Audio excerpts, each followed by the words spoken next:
السلام علیکم ناظرین، اس رمضان المبارک میں ہم آپ کے سامنے ایک نئے سوال کے ساتھ حاضر ہوئے ہیں۔ علامہ صاحب، آج کا سوال یہ ہے کہ سیدنا شیر خدا مولا علی کی شہادت کیسے ہوئی اور کون سے رمضان میں ہوئی؟ السلام علیکم رحمۃ اللہ وبرکاتہ۔ نحمدہ و نصلی علی رسولہ الکریم، اما بعد، اعوذ باللہ من الشیطان الرجیم، بسم اللہ الرحمن الرحیم۔ ان اللہ و ملائکتہ یصلون علی النبی یا ایھا الذین آمنوا صلوا علیہ وسلموا تسلیما۔ اللہم صلی علی محمد وعلی آل محمد وبارک وسلم۔ محترم ناظرین، رمضان المبارک کا یہ مہینہ برکتوں کا، رحمتوں سے بھرپور، لیکن اس میں ایک بہت عظیم ترین غم بھی موجود ہے، جس کو مولا کائنات علی مرتضیٰ شیر خدا کرم اللہ وجہ کریم کی شہادت اسی ماہ میں ہوئی۔ 17 رمضان المبارک کو اس بابرکت ذات کے سر اقدس پر 17 رمضان المبارک ضرب لگائی گئی، اور ضرب اتنی کاری تھی، اسی ضرب کے وجہ سے آپ کی شہادت۔ اچھا، یہ ضرب کس نے لگائی علامہ صاحب؟ یہ ضرب لگانے والا عبد الرحمن ابن ملجم اس کا نام تھا، اور یہ بندہ جو اس کے بارے میں بہت ساری کہانیاں بتائی جاتی ہیں۔ دراصل پہلے ہم اس بات پر گفتگو کریں کہ سرکار مولا کائنات علی مرتضیٰ شیر خدا کرم اللہ وجہ کریم سے جس شخص کو، جس مومن کو محبت ہے، بے شک، اور الفاظ ذرا بدل لے ناظرین، جسے محبت ہے اس ذات سے، وہی مومن ہے۔ واہ، کیا بات ہے! کیونکہ مسلم شریف کی بڑی پیاری حدیث ہے کہ اللہ کے رسول صلی اللہ تعالیٰ علیہ وسلم نے ارشاد فرمایا کہ نہیں ہو سکتا مومن اگر اس کے دل میں بغض علی ہو، اگر اس کے دل میں بغض علی ہو تو وہ منافق ہے۔ مومن وہی ہے جس کے دل میں حب علی ہے۔ تو مومن علی سے محبت کرنا ہی شرط ہے، علی سے محبت شرط ہے۔ واہ۔ اور صحابہ اکرام رضوان اللہ تعالیٰ علیہ اجمعین کے زمانے میں تو یہ بات عرف عام میں موجود تھی کہ اگر وہ پوچھتے تھے کہ یہ بندہ مومن ہے کہ منافق ہے، تو لوگ کہتے تھے اس کے سامنے علی کا ذکر کرو۔ اگر علی کا ذکر کرتے تھے اور چہروں پر اگر مسکراہٹ طاری ہو جاتی تھی تو بندہ سوچتا تھا یہ مومن ہے۔ اگر اس کی ماتھے پر بل آ جاتے تھے تو سمجھ جاتے تھے کہ منافق ہے۔ اچھا، جب بندہ مومن اور منافق کی پہچان حب علی ہے تو پھر ایک بات ماننے کی ضرورت ہے کہ جب علی کی شہادت کی بات ہو، جب علی کے اوپر وار کی بات ہو، جب علی کے اوپر کاری ضرب کی بات ہو، تو پھر انسان کا خون تو کھول جانا چاہیے۔ بالکل، پھر خون میں حرارت پیدا ہو جانی چاہیے۔ کیوں کہ جس سے انسان کو محبت ہوتی ہے کہ جب اس کا ذکر سنتا ہے کہ اس بندے نے مولا کائنات پر وار کیا تھا تو وہ ایک جوالا مکھی سینے کے اندر پھٹ جاتی ہے۔ بالکل، کیا کمبخت کون تھا وہ ملعون، اور کیا دشمنی تھی اس سے مولا علی کے ساتھ؟ دشمنی کیا تھی؟ کیا دشمنی تھی؟ یہ کس نظریے سے آیا تھا؟ اب ناظرین، میں آپ کے سامنے ایک تاریخی پس منظر پیش کرتا ہوں اور پھر اس کے حقائق آپ کے سامنے انشاءاللہ تعالی رکھتا ہوں۔ آپ خود اس کا فیصلہ کر سکتے ہیں کہ یہ بات کتنی صحیح ہے اور کتنی غلط ہے۔ تاریخ میں لکھا جاتا ہے، اور یہ بڑی عظیم ترین ایک کہانی بنا کر لکھا جاتا ہے کہ یہ ابن ملجم جو تھا نا، یہ خوارج میں سے تھا۔ یعنی کہ وہ جو خوارج کی جنگ نہروان ہوئی اور خوارج نے ایک میٹنگ بنائی۔ اچھا، اور خوارج نے میٹنگ بنانے کے بعد یہ فیصلہ کیا کہ 3 بندوں کو قتل کرنا ہے۔ 3 بندوں کو، اور 3 بندوں کو قتل کرنا ہے۔ اس میں سے ایک سرکار مولا کائنات، ایک امیر شام، اور تیسرے عمرو بن عاص۔ امیر شام کون تھے اس وقت؟ امیر شام یعنی کہ معاویہ۔ اچھا، معاویہ، جی۔ اچھا، تو امیر شام اور عمرو بن عاص اور حضرت مولا کائنات علی مرتضیٰ شیر خدا کرم اللہ وجہ۔ جی۔ تو ان تینوں حضرات کے لیے 3 بندے خوارج سے چلے۔ اب یہ 3 بندے چلے اور انہوں نے کہا ہم ایک ہی رات کو گھر سے چلیں گے، اور ایک ہی رات کو ہم جو ہے وہ گھر سے نکلیں گے اور تینوں جگہ پر جائیں گے، اور ایک ہی رات میں ہم تینوں کو قتل کر دیں گے۔ اچھا، ایک تو عبد الرحمن ابن ملجم، اور ایک ان کے ساتھ میں بکر، اور ایک ان کے ساتھ میں ایک ان کے ناموں میں بڑا اختلاف ہے۔ کچھ لوگ کہتے ہیں کہ ایک کا نام بکر تھا اور ایک کا نام آس تھا، اور کچھ لوگ کہتے ہیں ایک کا نام یزید تھا، ایک کا نام قیس تھا، اور تینوں ہی ابن ملجم تھے. یعنی تاریخ میں یہ بھی واقعات ہے کہ یہ تینوں ہی ملجم کے بیٹے تھے، عبد الرحمن بھی، قیس بھی اور یزید بھی. اچھا اچھا. اور پھر کوئی بندہ کہتا ہے کہ نہیں ان کے یہ نہیں تھے، الگ تھے، ایک کا نام بکر تھا، ایک کا نام آس تھا. اور بہرحال تاریخ میں ان کے بہت سارے نام مل جاتے ہیں. جی جی. 3 بندے تھے اور تینوں خوارج سے تعلق رکھتے تھے، اور خوارج نے یہ میٹنگ کر کے تینوں لوگوں کے پاس بھیجا تھا. اچھا. اب غور طلب بات یہ ہے کہ 3 بندے ایک ساتھ نکلے، ایک کو کوفہ جانا تھا، ایک کو مصر جانا تھا، اور ایک کو شام جانا تھا. ایک ہی وقت میں چلے گئے، ایک ہی وقت میں نکلے، اور ان کا تینوں کا ٹارگٹ 3 ٹارگٹ تھے ان کے پاس.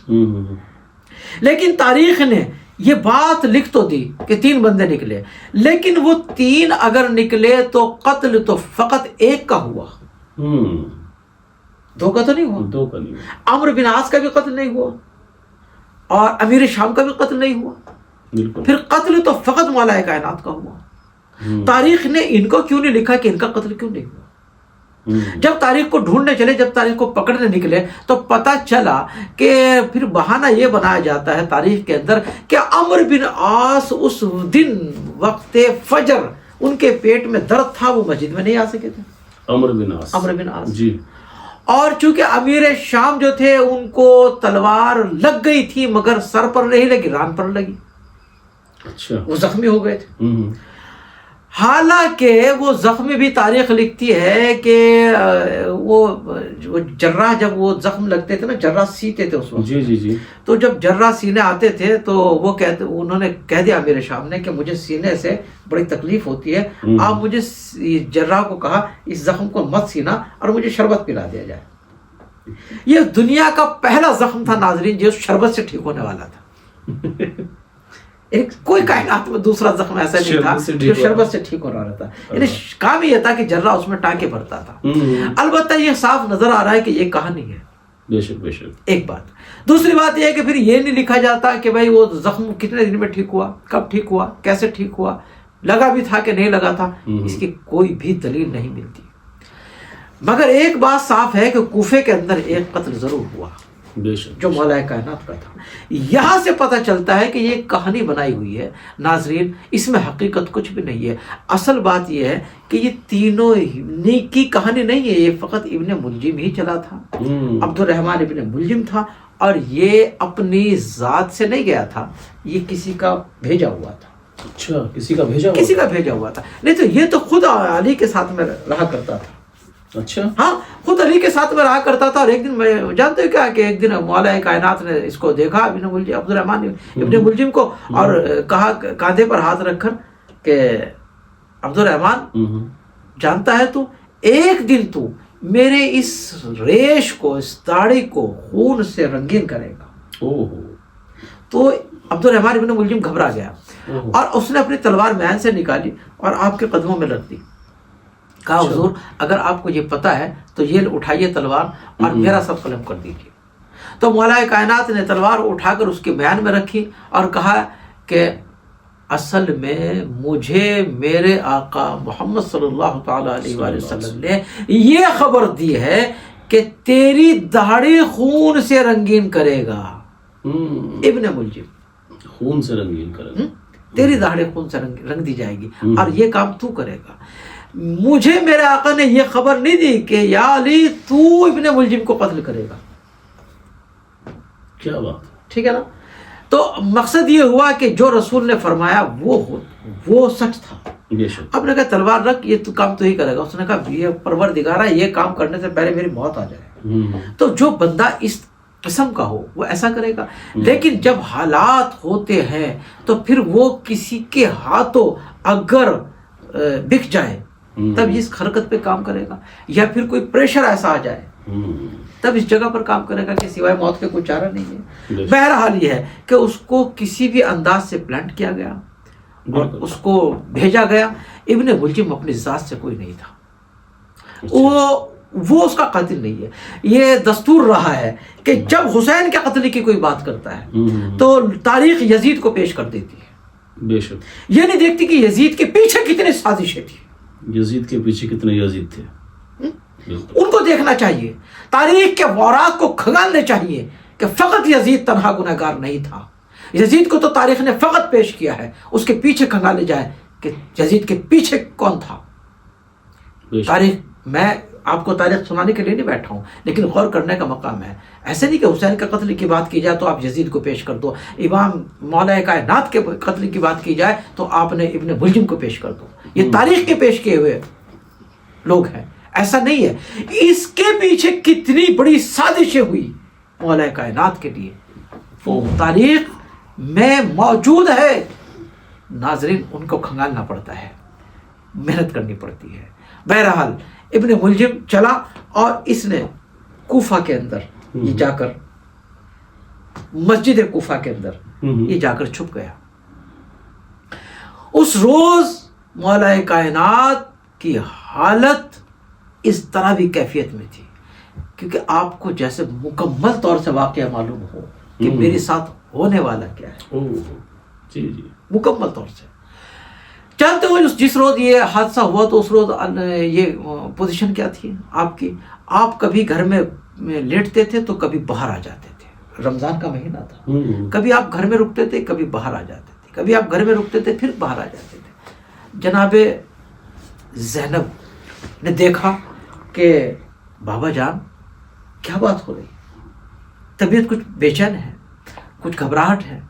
کہا کہ ہاں آج میں ایک بے چینی کا عالم ہے میری جان پر۔ آپ کبھی ادھر جاتے تھے کبھی ادھر جاتے تھے، کبھی ادھر جاتے تھے کبھی ادھر جاتے تھے، تمام رات ایسے ہی گزرنی شروع ہوئی۔ وقت سحر ہو گیا، وقت سحر ہو گیا۔ تو جیسے وقت سحر ہوا تو بطخیں پالی ہوئی تھی جناب سیدہ زینب نے، مولا کے گھر میں کچھ بطخیں تھی، تو بطخوں نے آوازیں کرنا شروع کر دی، چلانا شروع کر دیا۔ تو جناب سیدہ زینب نے بطخوں کو کہا کہ خاموش ہو جاؤ، تم اتنا شور کیوں کر رہی ہو؟ تو مولا نے کہا کہ زینب ابھی تو یہ چلا رہی ہیں، کچھ دیر بعد تو بھی انہی کی طرح چلائے گی۔ یعنی مولا کو جیسے سب کچھ بین نفس نفیس ایسا معلوم تھا جو رسول بتا کر گئے تھے کہ آج کیا ہونے والا ہے۔ ایسی بے چینی کا عالم تھا، کبھی آسمان کی طرف کو دیکھتے تھے تو کبھی زمین کی طرف کو دیکھتے تھے، کبھی سیدہ زینب کے چہرے کو دیکھتے تھے تو کبھی امام حسن ابھی امام حسین کے چہرے کو دیکھتے تھے، کبھی عباس کے چہرے کو دیکھتے تھے۔ اسی طرح اپنے بچوں کو ہمیشہ نہارتے ہوئے آپ پوری رات ایسے گزار دی۔ پھر گھر سے جیسے نکلنے کا وقت آیا، یعنی وقت نماز کے لیے، آپ کی ایک عادت مبارکہ تھی، جب آپ گھر سے نکلتے تھے تو آپ ایسے آوازیں دیتے چلتے تھے کہ آؤ مومنین کے لیے، کہ جو نماز کے لیے چلو، نماز کے لیے اٹھو، نماز کے لیے، ایسے آواز دیتے آپ کی عادت تھی۔ تو جیسے گھر سے قدم مبارک باہر نکالنا چاہتے تھے تو بطخوں نے پیچھے سے آ کر آپ کے دامن مبارک کو پکڑ لیا اور کھینچنا شروع کر دیا۔ اور پھر آپ نے ان کو کہا کہ رک جاؤ، چھوڑ دو مجھے، کیونکہ آج تو مجھے ضرور جانا ہے، آج مجھے ضرور جانا ہے۔ وہاں سے مولا کائنات رخصت ہوئے اور اپنے گھر کو ایک مرتبہ بڑے غور سے دیکھا، سیدہ زینب کے چہرے کو ایک مرتبہ بڑے غور سے دیکھا، اور اس کے بعد قدم بقدم چلتے ہوئے مسجد کوفہ تک پہنچے۔ اور وہاں جانے کے بعد آپ نے باقاعدہ عام طور پر جیسے وضو کیا کرتے ہیں وضو کیا، اور پھر آپ نماز کے لیے کھڑے ہو گئے۔ جیسے آپ نے مسجد کے اندر با جماعت نماز پڑھانے کا ارادہ کیا، اور جیسے آپ مصلی پر پہنچے اور آپ نے تکبیر تحریمہ پڑھی اور آپ نماز کے اندر مشغول ہو گئے، تو ابن ملجم جو چھپا ہوا بیٹھا تھا مسجد کے اندر، وہ بھی جماعت کے اندر داخل ہو گیا اگلی صف میں۔ اور جیسے آپ نے قیام فرمایا، ابن ملجم اپنی تیاری کیے ہوئے کھڑا رہا، پھر آپ نے رکوع فرمایا، ابن ملجم نے بھی رکوع کیا، اور آپ نے پھر جب سجدے میں سر رکھا، ایسا سجدہ تھا کہ اس کے بعد پھر علی کو زخمی ہونا تھا، اور ابن ملجم نے اسی وقت کو قرار دے کر کہ اب اس وقت جو ہے علی کی حالت جو ہے یہ سربسجود ہے، اس نے ایک خنجر نکالا یا ایک تلوار نکالی، روایتوں میں دونوں چیزیں، ایک زہریلا خنجر یا ایک زہریلی تلوار، اور ایک ایسی کاری ضرب لگائی مولا کائنات کے سر مبارک پر کہ وہ سر پر لگی اور یہاں تک آ گئی، اور ایسی کاری ضرب لگی ناظرین کہ پھر اس کے بعد جیسے شور ہوا، حالانکہ ابن ملجم کو فوراً لوگوں نے گرفتار کر لیا اور سرکار مولا کائنات کو ایک کمبل میں اڑا کر آپ کو باہر لایا گیا۔ حضرت سیدنا امام حسن، حضرت سیدنا امام حسین، حضرت عباس، یہ سب بچے موجود تھے۔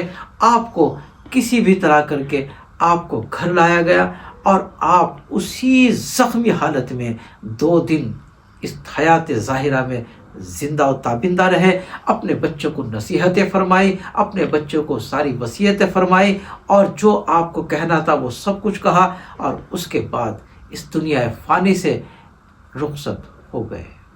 مولا کائنات پروردگار مولا کائنات کی محبت ہر مومن کے دل میں اسی طرح گامزن فرمائے جیسا کہ اللہ کے رسول صلی اللہ علیہ وسلم چاہتے تھے۔ مولا کائنات کی محبت ہمارے دلوں میں اسی طرح تابندہ اور زندہ رہے جس طرح کہ اللہ چاہتا تھا، اللہ چاہتا ہے۔ تو لہٰذا مومنین کی محبت کا مرکز ہے علی، ایمان کا مرکز بھی علی ہے۔ اہل بیت کی محبت اللہ کے رسول نے اتنی مرتبہ فرمائی کہ ان کی محبت کرو، جو ان سے محبت کرے گا وہی مجھ سے محبت کرے گا، جو مجھ سے محبت کر رکھے گا وہی اللہ سے محبت رکھے گا، جو انہیں برا کہے گا وہ بھی اس نے سمجھو مجھے برا کہے گا، اور جو مجھے برا کہے گا تو وہ اللہ کو برا کہے گا، جو ان کی ساتھ لڑے گا تو سمجھ لو وہ میری ساتھ لڑے گا، اور جو میری ساتھ لڑے گا وہ سمجھو اللہ کے ساتھ لڑے گا۔ تو ناظرین، خود پروردگار عالم نے ان کی محبت ہر مومن پر لازم و ملزوم کی ہے، جیسے کہ قرآن کریم میں ارشاد ہوتا ہے، بسم اللہ الرحمن الرحیم، قل لا اسألکم علیہ اجرا الا المودۃ فی القربى، کہ جیسے ان کی محبت کرنا قرآن کے حکم کے مطابق ہے۔ جہاں رمضان کی خوشی مناتے ہو، جہاں رمضان کی برکتیں لوٹتے ہو، جہاں رمضان کے وہ تمام تر ذائقے لیتے ہو، لیکن چند دنوں میں علی کو یاد کر کے چند آنسو بھی اگر بہا لیے جائیں تو انشاءاللہ تعالی ایمان تکمیل تک پہنچ جائے گا۔ السلام علیکم رحمۃ اللہ وبرکاتہ۔